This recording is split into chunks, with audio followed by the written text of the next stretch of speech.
हम लोग एनबीएफसी पढ़ रहे हैं।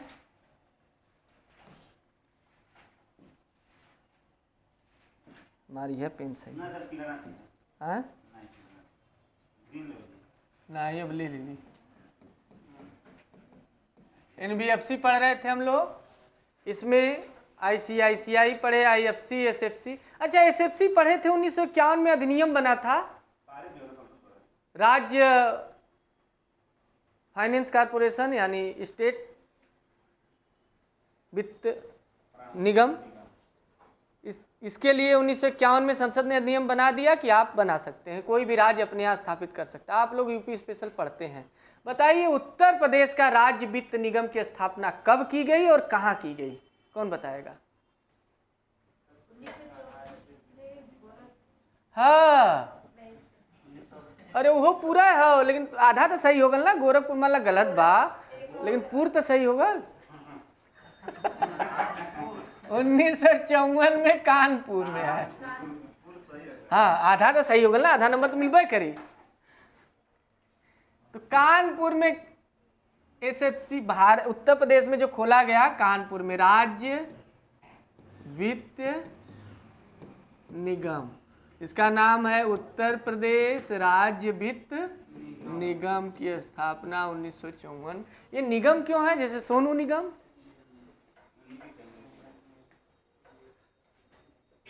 तो ठीक है, इसको ध्यान में रखिएगा। अगला हम लोग एनबीएफसी पढ़ रहे हैं यूटीआई। कौन सा? Unit trust of India. Unit trust भारतीय का भारतीय पूरा बताइए। भारतीय इकाई प्रन्यास या न्यास। ये करता क्या है? इसकी स्थापना 1954 में हुई थी, अरे 64 में हुई थी। 63 में आईडीबीआई की हुई थी। अरे आईडीबीआई कह रहे हैं, हाँ 63 में आईडीबीआई की हुई थी और 64 में इसकी हुई थी 1964 में यूटीआई की। ये करता क्या है? ये यूनिट ट्रस्ट ऑफ इंडिया का मतलब भारतीय इकाई प्रन्यास, यानी ये इकाई यानी एक एक इकाई का शेयर जारी करता है। 10 रुपए का एक इकाई पहले जारी करता था। एक शेयर आपको, इकाई मतलब यूनिट, यूनिट यूनिट यानी इकाई, यानी एक शेयर। क्या हो गया? एक शेयर। तो एक शेयर कितने में मिलेगा? 10 रुपए में। 10 रुपए का जारी करता था, अब बढ़ा दिया होगा। ये क्यों जारी करता है? क्योंकि एनबीएफसी है। और हम बताए थे कि एनबीएफसी करते क्या है? ये शेयर जारी करेगा, इकाई आप खरीदेंगे, खरीदेंगे तो पैसा देंगे, पैसा ले लेगा, लेकर के नन्ना लोगों को देगा। और नन्ना लोग को ऐसे ही नहीं देगा, उनको भी देगा तो उनकी प्रतिभूति खरीदेगा। सिक्योरिटी वो लोग भी जारी करते रहते हैं शेयर मार्केट में। उनकी प्रतिभूति खरीदेगा तो उनको पैसा मिल जाएगा। मिल जाएगा कि नहीं? तो इधर प्रतिभूतियां बेचा, उधर प्रतिभूतियां खरीदा। ये बेच रहा है प्रतिभूति ना शेयर हम लोगों को, और उधर शेयर खरीदा। तो कहने का मतलब ये सीधा सा आंसर जानिए, ये भी ऐसे ही जुटाता है पैसा। एक प्रकार का ये भी उसी की तरह काम करता है जैसे एलआईसी करता है। लेकिन एलआईसी में तो घूम घूम के एजेंट घूमते हैं, एकदम परेशान कर देते हैं। अरे करा ला ये पॉलिसी पॉलिसी। सरकारी नौकरी लग जाएगी तो पीछे पड़ जाते हैं। अभी तो मान लीजिए कुछ नहीं बोलेंगे, लगने दीजिए ना। इसलिए पहले ही बता दे रहे हैं, सजग रहिएगा।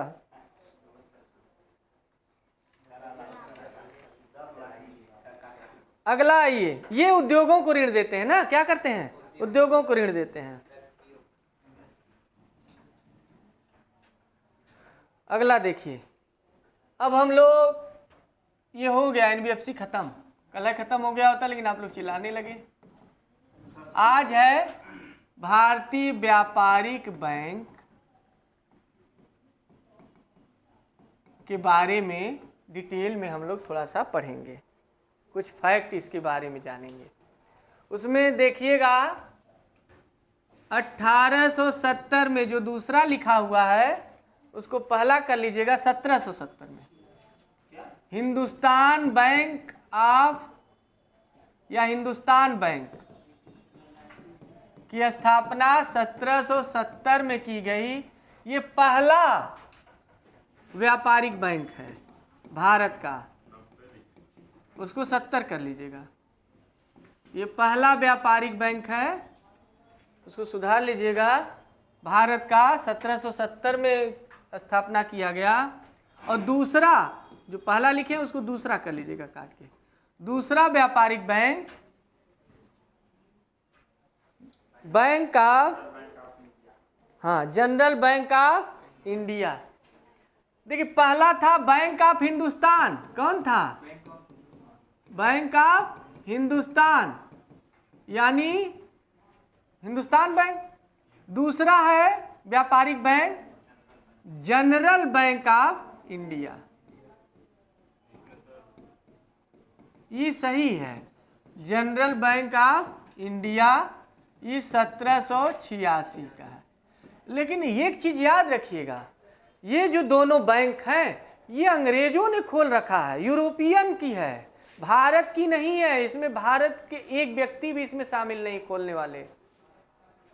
तो यूरोपीय कंपनी मिलके, हमारे यहाँ तो यही साहूकार महाजन इन्हीं से लेके फिट थे। हम देखे हैं मूवी ना, ये चश्मा यहाँ तक रहता है, इसे ऊपर से देखते रहते हैं, छाता लगाए रहते हैं, इसे छाता लिए रहते हैं, लाइट लेके इसे बैठे रहते हैं, तो टेबल लगा के इसे बैठे रहते हैं, इसे देखते रहते हैं। देखिए वो बड़े मुश्किल से मिलते थे पहले, उनके यहाँ अगर पहुँच गए, हाँ हाँ, भले कुछ ना है जैसे अब शेख हैं, पैसा मिल रहा है ना, बस पैसा बहुत याद रहता था तो पैसा देते थे। तो जनरल बैंक ऑफ इंडिया दूसरा है भारत का व्यापारिक बैंक। लेकिन ये दोनों बैंक व्यापारिक बैंक यूरोपियन थे। कौन थे? यूरोप जानते हैं आप लोग? यूरोप क्या है? यूरोप किस देश का राज्य है? यूरोप किसी देश का राज्य है, ये नहीं है सर। किस देश का देश है? महादेश क्या है? अच्छा, महाद्वीप है, हाँ, उसमें देश है। हाँ, पहले को दूसरा करना था, दूसरे को पहला, और ये 90 को 70 करना था, बस। और का हिंदुस्तान जो पढ़ा रहे दिख नहीं रहा है? यूरोपियन ये बैंक है, ठीक। ये दोनों भारतीय, अगर पहले बैंक की बात की जाए, पहला भारतीय बैंक तो हमारे उत्तर प्रदेश में खुलेगा भारतीय। देखिए यहीं के असली भारतीय हैं, सारे भारतीय तो आधा डुप्लीकेट टाइप हैं, असली भारतीय उत्तर प्रदेश में है। तो अवध कॉमर्शियल बैंक पहला भारतीय बैंक खोला गया। नहीं, बैंक उनमें तो नंबर 1 है। Awadh commercial bank 1881। अरे बाप रे बाप, ये देखिए ये सब कब खोले? 100 साल बाद भी जाके बुद्धि खोली। पहले देख ली कि अच्छा ऐसे से करते हैं, अच्छा ऐसे पैसा लेते ऐसे देते हैं, अच्छा ऐसे हम खोला बैठे। यूपी वाले आगे आगे रहते ही है, तो यूपी का नाम अवध था ही। यूपी वाले पहले तड़ से खोल दिए। कलकत्ता जाते ही थे पहले कमाने, पहले कलकत्ता जाते थे बनारस, यहाँ वाले मुंबई में कुछ नहीं था पहले, कलकत्ता में सब कुछ था, सब कलकत्ता जाते थे, वहीं तोता भी बन जाते थे, वहाँ की महिलाएं तोता बना देती थी। मोबाइल था नहीं। अब बाद में पता चला गए कमाने, 7-8 साल तक पता ही नहीं, तो वही यहाँ की महिलाएं बतियाती थी कि वो तो तोता बन गए। अच्छा, तोता बन गए तब का फिर कोई सतवा में बाद में जाता आता था तो मिल जाते थे, तो बाद में पता चला तोता तो बने ही हैं, उनके 2-2 3-3 छोटे छोटे बच्चे हैं वहाँ। यहाँ आके फिर बताते थे कि वहाँ छोटे छोटे बच्चे हैं, वही तोता बने हैं वहाँ, फिर वहीं रह गए। हाँ, मोबाइल कुछ नहीं था, कमाने निकले ही, हम मार के भगाया जाता तब जाते थे कमाने, और उसके लिए शादी कर दी जाती थी। हाँ, पहले ऐसा ही होता था। तो अवध कॉमर्शियल बैंक उत्तर प्रदेश में खोला गया, यानी भारत का पहला भारतीय बैंक है। कैसा बैंक है? जो भारतीयों द्वारा खोला गया। लेकिन पूर्ण रूप सभी भारतीय नहीं थे, एक अंग्रेजों को इसमें सटाए थे, सब उनको भी बनाए थे, लेकिन भारतीय भी थे। लेकिन पंजाब नेशनल बैंक जो खोला गया कौन सा? Punjab national bank. ये जो पंजाबी हैं ये पूर्ण भारती खोले 1894 में। ये पूर्ण रूप से भारतीय बैंक, इसमें कुल भारतीय मिलके खोले थे, को अंग्रेज नहीं थे, यानी ये सब भारतीय बैंक हैं, ये पूर्ण भारतीय है। ठीक, ये तो कुछ तथ्य हम लोग जाने बैंक कैसे, तो याद रखिएगा ये यूरोपियन थे, ये भारतीय, ये पहला पहला जरूर याद रखिएगा। उसके बाद आगे चलते हैं हम आपको। वास्तव में अगर आप देखेंगे तो जितने भी बैंक खोले जाते हैं आज, उन पे रेगुलेशन नियंत्रण कौन करता है? आरबीआई भी है, उस पर भी नियंत्रण है। तो कैसे नियंत्रण होता है? तो उसके लिए एक बना है, संसद ने बनाया। संसद 1947 में आज़ाद हुआ, मतलब भारत आज़ाद हुआ, हाँ वो आज़ाद हुआ। बैंकिंग विनियमन अधिनियम 1949। बैंकिंग रेगुलेटिंग या रेगुलेशन, बैंकिंग रेगुलेशन एक्ट 1949। ये बैंकिंग रेगुलेशन एक्ट 1949 का है। इसी के आधार पे पूरे बैंकों का नियंत्रण किया जाता है। इस रेगुलेशन एक्ट में लिखा हुआ है क्या क्या करना है, कैसे करना है, क्या कराना है, कहाँ रजिस्ट्रेशन होगा, क्या है ना, चेक क्या होता है, चेक सब के बारे में बताया गया है इसमें। इसको नहीं पढ़ना, बस जानते रहना है कि बैंकों पर नियंत्रण इसी अधिनियम के थ्रू होता है। ठीक, आगे अब एक एक ध्यान रखिएगा। हम बताए थे कि बैंक ऑफ हिंदुस्तान खोला गया, आगे बताए जनरल बैंक ऑफ इंडिया खोला गया, एक यूरोपियन बैंक थे। भारतीय बैंक खोले गए तो देख रहे हैं 1881 में पहला खोला गया अवध कमर्शियल बैंक। लेकिन क्या इसके बाद या इन दोनों के बीच में कोई बैंक नहीं खोला गया? अवध कमर्शियल बैंक और भी बैंक खोले। तो हम बता दें, भारत में याद रखिएगा, भारत में प्रेसिडेंसी हुआ करती थी आपकी। एक कलकत्ता प्रेसिडेंसी थी, बम्बई प्रेसिडेंसी थी, यहाँ पे मुंबई प्रेसिडेंसी और मद्रास प्रेसिडेंसी। तो भारत में पहले अंग्रेजों द्वारा जो प्रेसिडेंसी बैंक खोला गया, प्रेसिडेंसी मतलब अपने प्रेसिडेंसी के लिए, तो जो प्रेसिडेंसी बैंक खोला गया तो पहले कलकत्ता में अंग्रेज कब्जा किए ढेर सारा, वहीं रहने, यहीं से तो उनको जमींदारी मिली। जमींदारी से फिर सब आगे बढ़े, प्लासी का युद्ध हुआ, उसके बाद जमींदारी मिली, लेकिन असली जमींदारी तो मिली बक्सर के युद्ध। बक्सर के युद्ध में पूरा मोड़ आ गया।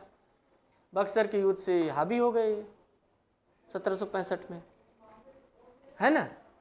बक्सर के युद्ध से ही तो कहानी बदल गई, 1764 बक्सर का युद्ध। तो देखिए बक्सर के युद्ध के बाद से ही 1765 में इनको जमींदारी वगैरह सब मिल गई है। अब आगे बढ़ रहे हैं तो कलकत्ता में ही पहले इनका विस्तार हो रहा है। तो पहला प्रेसिडेंसी बैंक जो खोला गया, पहला प्रेसिडेंसी बैंक कहाँ खोला गया? तो उसका नाम रखा गया Calcutta presidency bank. Calcutta presidency bank कब? 1806 में खोला गया। ये कलकत्ता वाला, ये कलकत्ता में खोला गया 1806 में। उसके बाद बम्बई खोला जाएगा, यहाँ से बम्बई आएंगे लोग। तो दूसरा जो खोला जाएगा बम्बई या मुंबई प्रेसिडेंसी बैंक। ये प्रेसिडेंसी बैंक कब खोला जाएगा? बम्बई प्रेसिडेंसी बैंक 1840 में, यहाँ बम्बई में 1840 में। और मद्रास में कब खोला जाएगा? मद्रास में 1843 में।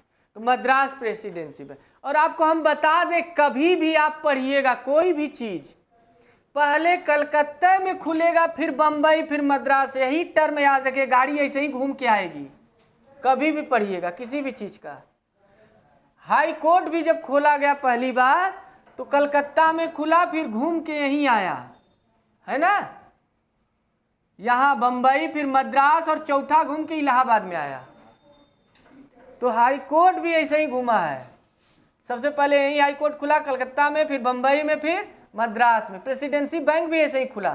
तो गाड़ी आने वाली ट्रैक यही है, याद रखिएगा। पहले बंबई में, कलकत्ता में, फिर बंबई, फिर मद्रास। देख रहे हैं ना।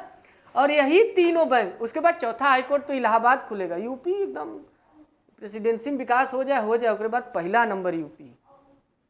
यूपी नहीं देखा तो कुछ नहीं देखा, इसमें टैग लाइन है। यूपी नहीं देखा तो भारत नहीं देखा, ऐसे बोलता है। उत्तर प्रदेश का पर्यटन विभाग का एकदम ऐसे ही टैग लाइन है, यूपी नहीं देखा तो भारत नहीं देखा। और क्या, एक हमसे मिल गया था आदमी, कहा कि हमारा गाड़ी ये नहीं बुक है। हम कहा लगन है का?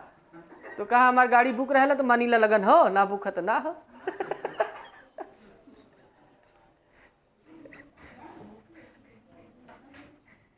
तो देखिए 3 प्रेसिडेंसी बैंक खोले गए। पहला कलकत्ता, बंबई, मद्रास। ये अवध वाले से पहले के हैं कि नहीं? अवध वाला तो 1881 में खोला गया। तो तीनों प्रेसिडेंसी बैंक को, ये बात नहीं, एक में मिला करके क्या बना दिया गया? Imperial bank of India. तीनों मिलाकर के 1981 में तीनों का विलय कर दिया गया। 1921 में है, और क्या बन गया? Imperial bank of India. और यही इंपीरियल मतलब राजसी, भारत का राजसी बैंक। अब बुद्धि खुलल, ये तो रटत रहो इंपीरियल बैंक, अरे वो है भारत का राजसी बैंक। अब यही इंपीरियल बैंक ऑफ इंडिया 1955 में क्या बना? State bank of India. इसका मतलब इसका जन्म कहाँ से हुआ है? अंग्रेजों से। तो इसलिए आप लोग आज से अपना खाता इसमें खुलवाएंगे। ये नहीं कि नहीं खुलवा, पहले था ना, अब तो राष्ट्रीयकृत हो गया ना, सरकार ले ली ना। तो इसका मतलब ये नहीं कि अभी भी इसमें बदबू आती है अंग्रेजों वाली। अगर अंग्रेज का भी होता तो फिर भी खुलवाते हैं। अरे अंग्रेज यहाँ रहे तो मत रहो, वो गए, अभी महक रहा है। हाँ, इंडस्ट्री खुलवाए, पहले उसमें जाओ तो सेंट छिड़को। अंग्रेज जो खोले, ट्रेन में चढ़ने से पहले ट्रेन छिड़को, पटरी पे छिड़को। अंग्रेज पटरी चलवाए हैं, पहले उस पर सेंट छिड़को, फिर ट्रेन चलाओ, शुद्धिकरण कराओ। योगी जी को पहले शुद्धिकरण कराना चाहिए कि अंग्रेज उस पर चले हैं, एकदम मारे हैं कि छीछा लेदर कर दी। आइए देखिए 1955 में एसबीआई, यानी एसबीआई बना कैसे? State bank of India. State bank of India, ध्यान करिए, 3 प्रेसिडेंसी बैंकों को मिला करके इंपीरियल बैंक ऑफ इंडिया बना, और उसी का नाम 1955 में स्टेट बैंक ऑफ इंडिया कर दिया गया। क्लियर? तो स्टेट बैंक ऑफ इंडिया आपका 1955 में हो गया, और ये पहला भारत का राष्ट्रीयकृत बैंक है। राष्ट्रीयकृत मतलब बताइए जल्दी से, किसे राष्ट्रीयकृत कहेंगे? ऑप्शन यहां दे रहे हैं। जिसमें सरकार की 50% से ज्यादा संपत्ति लगी हो, 50% तक लगी हो, 51% से ज्यादा लगी हो। डी राष्ट्रीयकृत का मतलब डी इनमें से कोई भी, इनमें सभी।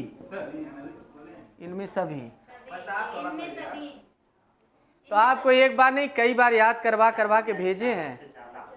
51% से ज्यादा सरकार पैसा लगा दी तो राष्ट्रीयकृत हो गया। ये नहीं कि 50% तक लगा दी तो आधा, तो ही कहो, आधा में भेलूपुर, आधा में बनारस, तो आधा से नहीं होगा, आधा से ज्यादा भी नहीं माना जाएगा। आधा से ज्यादा तो 50.5 भी तो आधा से ज्यादा है, 50.5%, लेकिन नहीं 51% से ज्यादा होता। 1 रुपया ज्यादा रहना चाहिए, नहीं 51 तक मुहाने पहुंचावे के ना, 51 से ज्यादा, यही आंसर आता है। देता भी तो है कि 51% तक नहीं, 51 से ज्यादा। ठीक है 51 हो जाई तो हो जाई, लेकिन हेमंत से कवन हुई? हाँ तब आइए, तो राष्ट्रीयकृत हो गया। राष्ट्रीयकृत का मतलब जैसे कई लोग मिलके बैंक खोले हैं, जितना पैसा लगा है उसका पैसा दे दिए, सरकार अपने खरीद ली, इतना पैसा सरकार का उसमें लगा है, तब वो राष्ट्रीयकृत हो गई। 80% लगा है तब वो 100% लगा है तब पूर्ण राष्ट्रीयकृत है। कोई बात नहीं, दूसरे कहिए ना। आया समझ में? तो जब राष्ट्रीयकरण की बात आ रही है तो यहाँ ध्यान रखिएगा, पहला तो राष्ट्रीयकृत बैंक यही बना, SBI। कौन बना? ध्यान दीजिएगा, स्टेट बैंक का 55 में बन गया। अरे मार देंगे, पहले ध्यान सुनिए।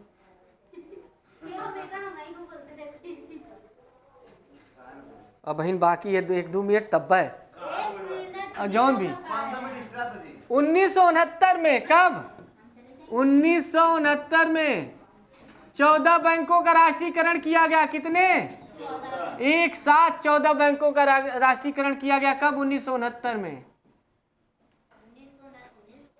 1969 बहुत फेमस डे। हाँ, 14 बैंकों का एक साथ राष्ट्रीयकरण किया गया।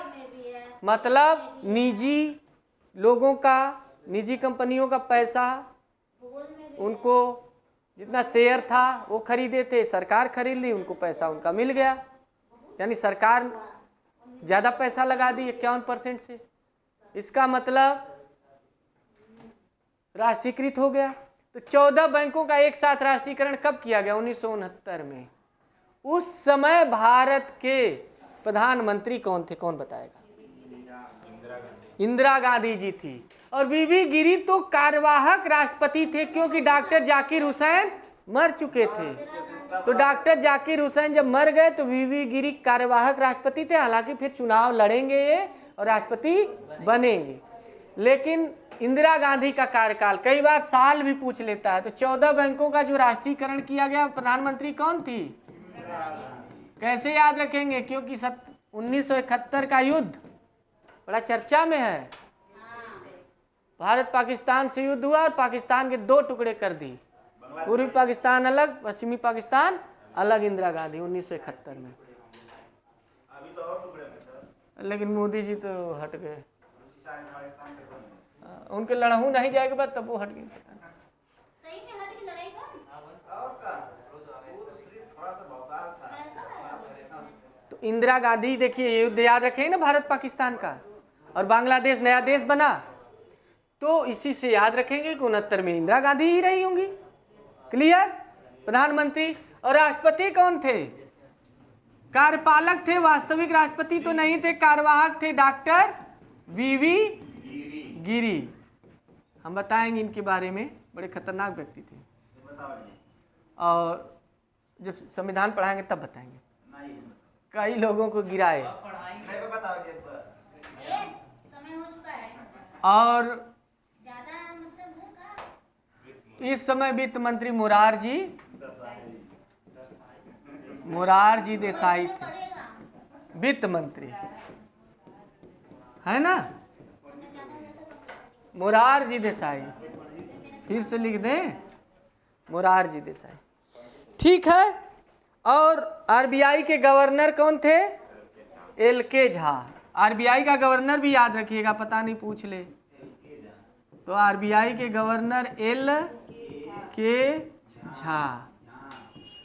तो जब 1969 में 14 बैंकों का राष्ट्रीयकरण किया गया तो LK झा थे गवर्नर आरबीआई के। ये 14 बैंक का नाम आप नोट करेंगे, ठीक? सुनिए पहले, उसके बाद घर पे नोट करके ले आएंगे। उसके बाद 1980 में, कब? 1980 में फिर 6 बैंकों का राष्ट्रीयकरण किया गया। कितने? 6 बैंकों का। तो कब कितने बैंकों का किया गया याद रखिएगा। एक बार किया गया 14 बैंक। 1969 की डेट बड़ी फेमस है, ऐसा ही नहीं हल्का फुल्का है। सही में फेमस है। 1969 में आप देखेंगे कि रॉबर्ट हुक कोशिका के बारे में बताएंगे। आप 1969 में देखेंगे कि 5 जगत वर्गीकरण भी हुआ है उसी समय। 5 जगत वर्गीकरण, 5 किंगडम। 1969 में देखेंगे स्वेज लहर का राष्ट्रीयकरण होगा, बहुत फेमस डेट है 1969 का। कंप्यूटर के क्षेत्र में भी बहुत विकास हुआ है। तो देखिए 1969 में 14 बैंकों का राष्ट्रीयकरण हुआ, 6 बैंकों का 80 में हुआ, माइक्रोसॉफ्ट है ना। तो कुल कितने बैंक हो गए गिन के बताइए। एक SBI हो गया, 14 ये 6, 21 बैंक राष्ट्रीयकृत हो गए। कितने? 21 बैंक। लेकिन 2005 में क्या हुआ कि IDBI भी 2005 में, याद रखिए 2005 में IDBI को भी राष्ट्रीयकृत कर दिया गया। तो कितने हो गए? 22 बैंक हो गए राष्ट्रीयकृत। लेकिन आगे क्या किया गया कि न्यू बैंक ऑफ इंडिया को मिला दिया गया बैंक में, एक बैंक का विलय कर दिया गया, तो फिर 21 हो गए। 2 बैंक एक में मिला दिए गए, न्यू बैंक ऑफ इंडिया को मिला दिया गया, न्यू इंडियन बैंक को, तो फिर 21 हो गए। लेकिन 2021 में याद रखिएगा, कब? 2021 में कितने हो गए राष्ट्रीयकृत? 12। तो आज हमें उम्मीद है कि कितने हैं, अगर विलय न हुआ हो तो 2021 तक कितने हैं? 12। तो आज चेक करिएगा, हो सकता है 12 ही हो। तो 12 राष्ट्रीयकृत बैंक है इस समय। बाकी कल पढ़ाएंगे, बाकी बताएंगे सार्वजनिक बैंक कहते किसे हैं। कल तैयार करके आइए, नहीं तो ऐसे ही पूछेंगे, परेशान करेंगे हम। रोज पूछिए सर, हमसे पूछिए, नहीं आ रहा है तो।